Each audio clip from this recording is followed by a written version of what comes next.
Durante la segunda mitad del siglo XIX surgieron grandes avances tecnológicos, científicos y económicos. A este fenómeno se le llamó la Segunda Revolución Industrial. Surgió en los países industrializados de Europa, los cuales tenían una gran estabilidad social y económica.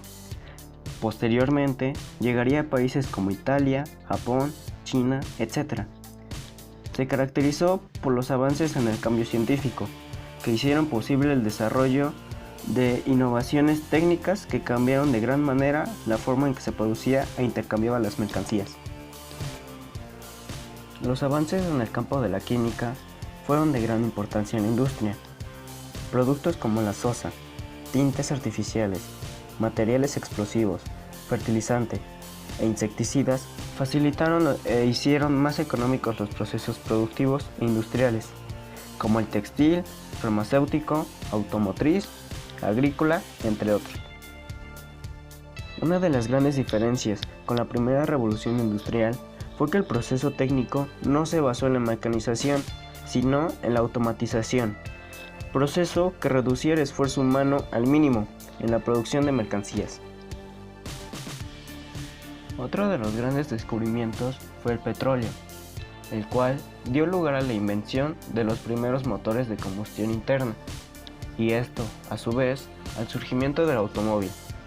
Los motores a vapor, utilizados en grandes máquinas, como trenes y ferrocarriles, tuvieron mejoras que los hacían más eficientes y rápidos.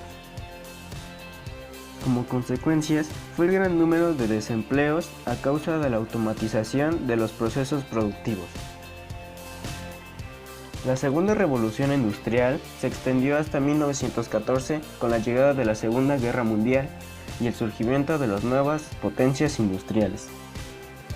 Los países más ricos y poderosos tenían definidos objetivos expansionistas con el fin de convertirse en potencias mundiales. Buscaban el dominio económico, político y militar de la región. Imperialismo. El imperialismo es la dominación política, económica y cultural que le implementaron los estados poderosos sobre otros más débiles mediante la fuerza. Esta corriente imperialista surgió en Europa, pero más tarde llegó a Estados Unidos y Japón. La revolución industrial fue un factor de gran importancia en el imperialismo inglés, ya que hizo visible la necesidad de buscar materiales y un mercado donde vender sus productos.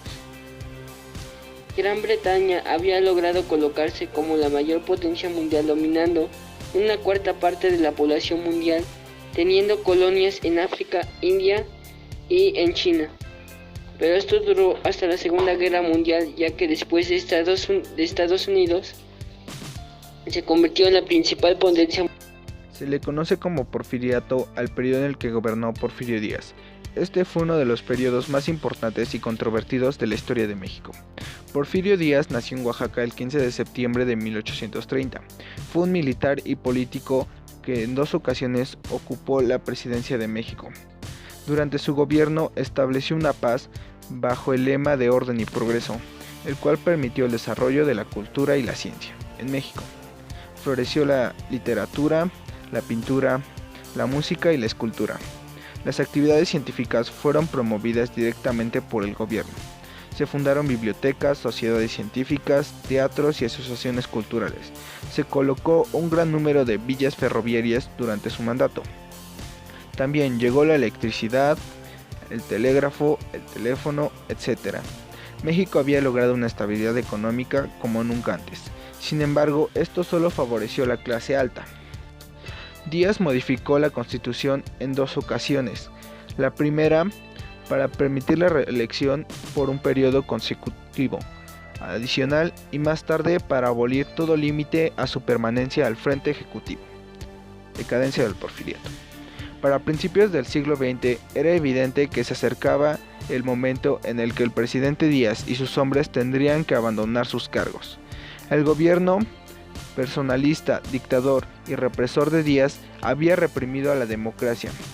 Esto, sumado a los sentimientos de injusticia y descontento social que prevalecían en los sectores obreros y campesinos del país debido a la represión social y la desigualdad económica, generaron tensiones políticas y sociales que a lo largo derivaron en la caída del régimen y el estallido de la Revolución Mexicana.